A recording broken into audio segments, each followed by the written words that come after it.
Урматтуу кыргызстандыктар, КТРдеги дебаттан качпай келип, биз дагы бетме-бет суроо берип, сурообузга жооп алып, анын суроолору болсо биз да жооп бергенге даяр элек. Аргастан бүгүнкүдөй болуп, сиздердин астыңарда ушундай бир дебат уюштурганга туура келди.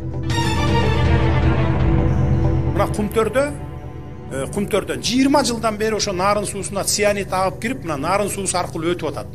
Ошо 20 жылдан бери биздин элибиз ошол уу сууну ичип атат. Ушул Жеңиш Молдокматов иниме айтат элем ошону. Талкан сугунуп отурдуңбу 20 жылдан бери карай? Жаш жаңыдан саясатка аралашып келаткан Жеңиш Молдокматов инибиздин дарегине Кумтөр боюнча унчукпай отурдуң 20 жылдан бери. Оозуңа талкан толтуруп алдыңбы деп айттыңар. Мен айтып кетет элем, Жеңиш ал жаш саясаты, жаңыдан саясатка аралашып атат, чоң саясатка. Бакиевдин учурунда Бакиев Кыргыздын кыраан жигиттерин өлтүрүп, Медет Садыркулов, Павлюк, Ратбек Санатбаев, Үсөн Кудайбергенов, Баяман Эркинбаевтарды өлтүрүп атканда, Түндүк электроны, Чыгыш электроны, Чакан гэстерди болбогон акчага сатып аткан учурда оозуңа талкан толтуруп алдың беле? Эстетип кетейин. Коррупцияга каршы агенттигинин комиссары эмес белең?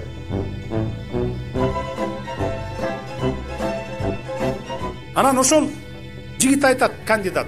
Мен дейт, Кумтөрдү дейт 100% мамлекетке иштеткенге менин күчүм жетет дейт. Ой, досум, 2012 жылы мен Кумтөрдү алып чыгып чырылдап мамлекетке алып коелу, мына жылына 1 миллиард доллардын алтыны чыгып кетип атат дегенде каршы бердиң эле го. Садыр мырза, элге Кумтөрдү улутташтырам деп тагылдың эле. Бирок бийликке келер замат Кумтөрдүн маселесин унутуп, Кумтөрдү алтын түгөндү. Кумтөрдү кайра көтөрбөй эле коюш керек деп айтып чыктың. Бул жалган, анткени Кумтөрдө дагы 300-төн 500 тоннага чейин алтын бар. Элдер Кумтөрдү кайра унутуп калды деп сындап баштаса, кайра баягыңды баштап Кумтөр темасын кайтып келебиз деп атасың. Кантип кайтып келесиң? Бакиев учурунда Кумтөрдүн маселесин козгобой турган келишимге кол койгондо сага окшогон, ошол убакта коррупцияны тезгей турган адам унчукпай ошого макул боло турган. Мен айтып атасың, 100% мамлекетке, элге кайтарып алам деп атат. Ал да жалган, мен эч убакта 100% мамлекетке кайтарам деп айткан эмесмин. Кумтөрдү элдин, мамлекеттин кызыкчылыгына иштей тургандай кылам деп айткан. Жетим тоо боюнча айтып атат. Жетим тоону эртең эле барып ача коелу деп аткан эч ким жок. Мен жөн гана өзүмдүн пикиримди, оюмду айттым. Мына жетим тоо менен дагы иштетип, аны завод салып ошол жерге сырьёсун сатсак да кутулса, сырткы карыздардан кутулат экенбиз деген оюмду айттым. Эгер эл, көпчүлүк эл каршы болсо, аны да ачпайбыз. Жетим тоо маселе боюнча Кытайдын элчилиги сизге кирип чыккандан кийин эле эртеси күнү айтып баштадыңар. Жетим тоону кытайлар менен иштетебиз, руда боюнча жеткиребиз, четинен каршысынан кутулабыз деп бир нече чоң жолугуштардан калың элдин астында айттыңар.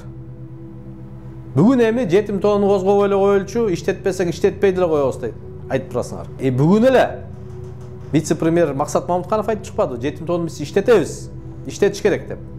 Мен айтат элем, жетим тоону баштаганыңар бул баягы Максим Бакиевдин долбоорун ишке ашыруу максаты.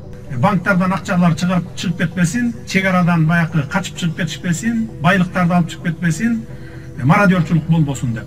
Ошондо кудаларыман экөө эки жерге туруп калыптыр. Ничего себе, братишка.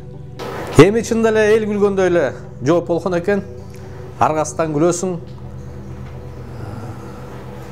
21 октябрда эки кудасын дайындаптыр. 21 октябрда шаар тынч болуп, туруктуу кырдаал түзүлүп, Жээнбеков кызматтан кетип, өкмөт башчылыкты дагы, президенттин милдетин дагы аткарган Садыр Жапаров болуп, эки тизгин бир шылдыр колунда болчу. Кудалары ушундай эле элди тынчта турган ушундай аброю бийик, элди ичинде кадыр баркы сиңген адамдарбы? Каймазаров, Таштанбек десеңер, андай эле иш тааныбайт экен. ГПУна деле ал мамлекеттин деңгээлинде бир саясий же болсо бир экономикалык ошол кыска мөөнөттө бир маселени чечип кете турган деле кызмат эмес.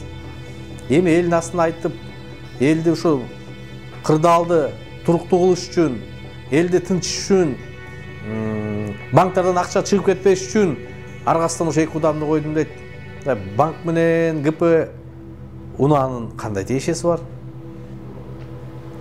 Чын эле мындай калың элдин астына дагы ушундай жалган сөз айтканда аргасы күлөт экенсиң.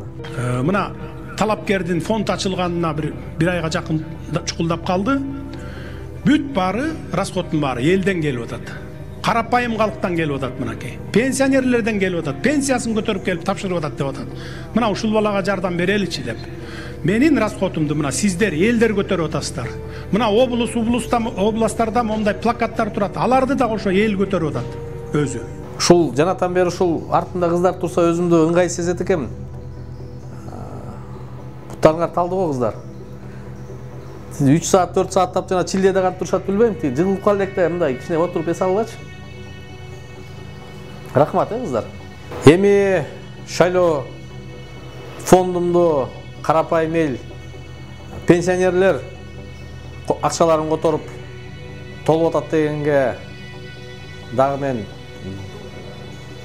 күлбөгөнгө бир аргасыз болот экенсиң. Кыргызстандын пенсионерлеринин алган акчасын кызыгып сурап көрсөңүздөр. 4-5 миң сомдон алган пенсионерлер 20 миң адам которуш керек. 60 миллион сом чогулуш үчүн.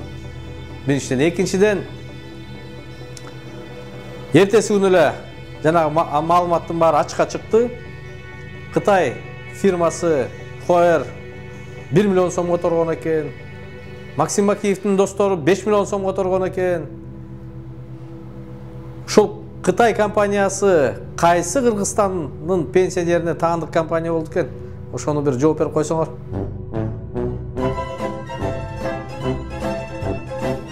Жунус уулу Адыл дейт. От Кытайлыктан келген депутат экен дейт. Бул бала мына маалыматты жооп берип айтып коюшум керек. 30 жылдан бери ушу жерде жашайт мына. Жунус уулу Адыл боюнча аны кыргыздын жараны деп эле биз айтканбыз. Бирок ушу Кытайда төрөлүп, Кытайда өсүп, жогорку окуу жайды бүтүрүп, ошол Кытайдын ошол учурда губернатордун кызына үйлөнгөн экен. Кийин мына бүгүнкү учурда өзүнүн бир тууган карындашынын күйөөсү, күйөө баласы Дилшат губернатор экен. Ооба, менин кайнатам губернатор болгон 40 жыл мурун 80-жылдарда губернатор болуп иштеген, биз той кылып 1 жылдан кийин өтүп кеткен. Ошо Кызыл Суу Кыргыз автоном облусунда губернатор болгон. Азыр менин Салтанат деген карындашымдын күйөөсү ошо губернатор болуп иштейт. Кытай мамлекети бул коммунисттик партия башкарган мамлекет. Көп ыкмалары, системасы бул урап калган Союз мамлекетинин системасын бар сакталып калган. Союз доорунда эгерде мамлекеттен тышкары жашаган бир тууганың болсо, эч убакта Союз учурунда кызматтан көтөрө алчу эмессиң. Анткени бул мамлекет үчүн бир тобокелчилик жараткан жагдай болчу. Кытайда дагы эгерде мамлекет тарабынан уруксаты жок чыгып кетсе, эгерде карым-катнашы атайын кызматтар менен сакталбай турган болсо, эч убакта сыртка чыгып кеткен Жунус уулу Адылдын бир тууган кээ баласын Кытайда губернатор кылып чоң кызматка дайындамак эмес. Атам дайыма айтчу, биз 6 бала тарбиялап өстүрдүм. Ушу араңардын бирөөңөр болсо да Кыргызстанга барып жашасаңар болот эле, ата бабаларынын жанында башына барып жоктоп дегендей. Деп айтчу, ушу осуятты мен аткардымбы, же пешанамга ушундай жазылдыбы? Мен Кыргызстанга 91-жылы майдын башында келгем келинчегим менен. 6 бир тууган мындай туура 6 бир туугандын өзү гана Кыргызстанга кетип, 5 бир тууганы Кытайда калып атса, атасы Кытайда калып, атасын Кытайда сөөгүн жашырып атса, демек Кытай менен байланышы тыкыз экенин бул ачыктан ачык көрүнүп турат. Урматтуу Садыр Нургажоевич, аны биз Кытайдын жараны деп айткан жокпуз. Кытайдын кызыкчылыгын коргогон адам деп айттык. Анткени анын атына катталган фирмалардын баары арты келип Кытайдын фирмасы болуп чыгып атат. Жыргалаң шахтасына дагы Кытайларды алып келген экен. Ошолордун арты менен кыргыздар өмүр бою ошол жерде жыргалаңдын арты менен үй бүлөсүн багып келаткан адамдар жумуш жок калды. Аягы барып ал шахта өзүнүн ишмердүүлүгүн токтотту. Ошол сиз айтып аткан Ибраимов көчөсүндөгү сиздердин офистагы ушул Кытай курулушчулар келип курган экен. Ошо ибаратты курганбыз. Куруп бирок менин атымда. Менин атымда жазылып турат. Анткени Кытайдан алып келдик, жумушчуларын алып келдик, материалдарын алып келдик дегендейчи. Демек, Жунус уулу Адыл Кыргызстанга жакшылык кылган адам, кыргыздарга жакшылык кылган адамбы, же болсо сиздердин жеке өзүңөргө жана Кытай мамлекетине жакшылык кылган адамбы? Буну мен ойлойм, мамлекеттик комиссия териштириш керек. Бул боюнча УКМКнын мурун иштеп кеткен кызматкерлери дагы 100% менин айткан сөзүмө ынанып, алар да айтып атат. Эгерде бунун байланышы болбой турган болсо, эч убакта губернатор кылып бунун күйоласын дайындамаган эмес деп. Мына COVID-19 күчөп турган мезгилде дагы Кытай элчилиги тараткан гум жардам ушу Жунус уулу Адыл аркылуу таркатылган. Бул өзү Адыл Кытай элчилиги менен абдан тыгыз мамиледе иштешкенин белгиси. Бир нече жалгандарды мен ачык жокко чыгарып жооп бердим. Ал эми менин суроолорума жооп күтөм.